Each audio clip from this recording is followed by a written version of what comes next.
The film community is well acquainted with Ilford HP5. Safe to say it's one of the most popular black and white film stocks on the market today. But HP5, does that imply the existence of HP4? And before that, even HP3?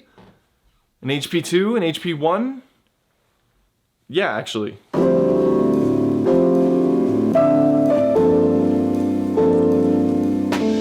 Hello, I'm Matt and welcome to Kanab Camera Co. We are a camera shop located in the heart of Kanab, Utah, nestled between the national parks and some of the most amazing scenery in all of Utah. This is the first in a series of videos focused on film, cameras, and just photography in general. If you're a gearhead, love photography, or just want to learn a little bit more about photographic history, welcome! This is the place for you. We hope you enjoy this video as we dive into the world of expired film and see how it stands the test of time. So what is Ilford's HP film stock? So Ilford HP film, or hypersensitive panchromatic film, was first introduced in 1939, with new iterations being released and old ones discontinued up to the present day, where we now have HP5+. Maybe one day we'll have HP6. HP, hypersensitive. What is hypersensitive? So back in the day, it wasn't uncommon to have film speeds that were like 25, 50, 64.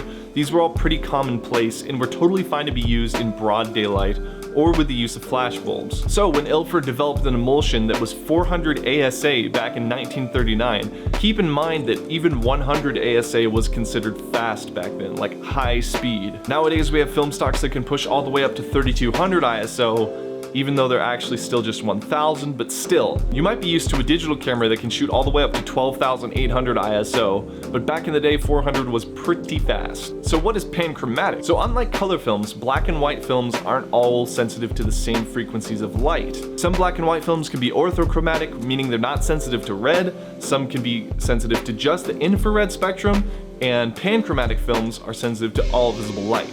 So what do we have here? So we were fortunate enough to have some kind gentlemen send us a whole bunch of expired film, and this bag is really just a sliver of it. This bag to me is like a film photographer's dream. It's a mixed bunch of some expired, super unique film stocks that I'm just dying to shoot. In this bag we've got like some panatomic, panchromatic, high contrast copy film, high speed Ektachrome film, infrared film, and, Jason, Ektachrome infrared film.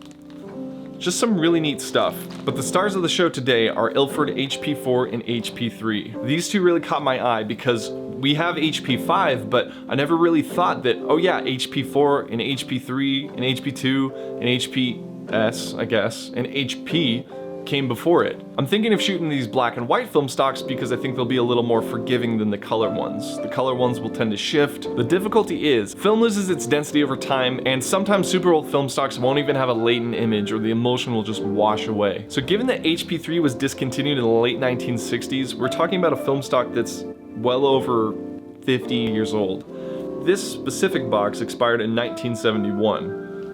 HP4 was discontinued in the late 1980s, but this specific box expired in 1973. So given these are expired about 50 years, that's 5 stops that we'll need to overexpose this. So both of these films are ASA ISO 400, so given 5 stops overexposed, we're talking about 12 ISO. And I don't think I have a meter that can read that low. So we're gonna press our luck with these, and I'm gonna rate them at 50 ISO. So, first we're going to need a camera to shoot these films with. Our weapon of choice today is going to be the Canon AE1 with this Sigma 28mm 2.8 lens. I'm using it only because I can rely on it. I really know that the meter in this is good, and I've never got a roll of film out of here that was bad. The thing about the AE1 is it's super reliable, but to use it, it's just kind of like boring. Anything fails, it's going to be the film and not this camera because I can rely on this camera. So, nothing left to do than to hit the road and start shooting. I headed south towards Fredonia. It's this cute little town just located outside of the Grand Canyon. Decided to shoot the HP4 first.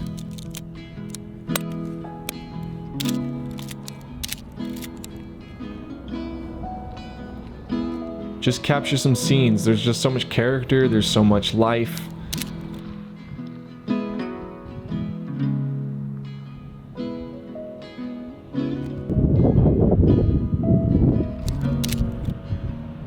I guess it used to be like a really bustling logging town.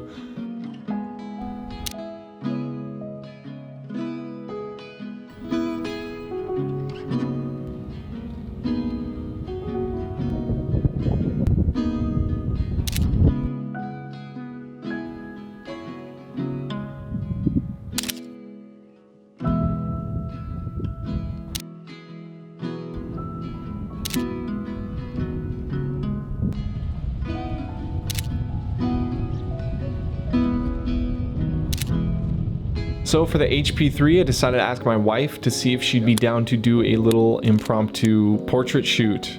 So that's what we did. Sorry, I literally was like, why would you pick that? Let's try that again. The film needs a lot of light since it's only being rated at 50 ISO. So you really need to get daylight, as much light as you can on this film as possible.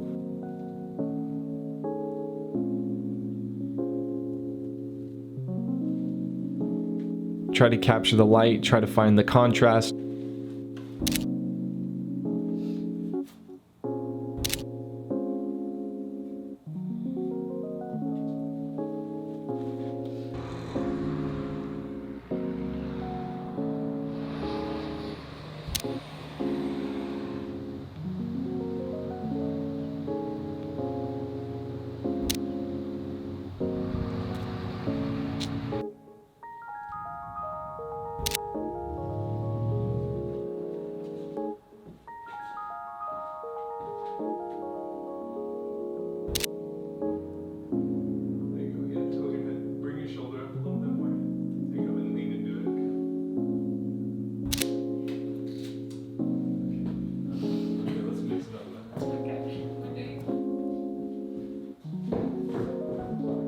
When I got this film out of the developer, I was blown away that it actually rendered an image. I was blown away that the film looked as good as it did. It looked like a brand new roll of HP5, like I'm not even joking. So what did y'all think of that film, and which of these films should we shoot next? If you enjoyed this video or learned something from it even, please feel free to like and subscribe and share it with your other film photographer friends, because we've got a lot of ideas in store and we just can't wait to get them out to you. Until next time.